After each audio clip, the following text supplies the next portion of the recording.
एवढा जय जयकार करावा, कारण की नजर ही फार महत्वाची असते मानव जीवनामध्ये.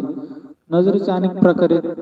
माणूस बदलला की नजर बदलते, भाव बदलला की नजर बदलते, दृष्टिकोन बदलतो. पाहण्याचा दृष्टिकोन हा भावावरती अवलंबून असतो.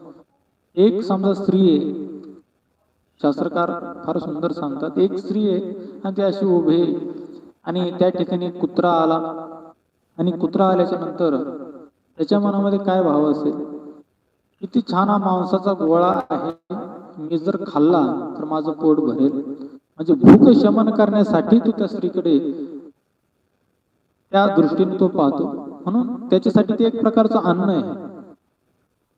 त्यानंतर त्या ठिकाणी कामुक व्यक्ती आला, त्याने पाहिलं काय सुंदर स्त्री आहे, ती जर मला मिळाली तर मी तिचा उपभोग घेईन. कामुक पुरुषाचं त्या ठिकाणी दृष्टिकोन.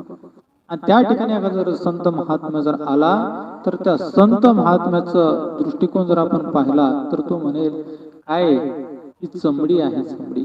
तारुण्य आहे तोपर्यंत सुंदरता आहे, आणि एकदा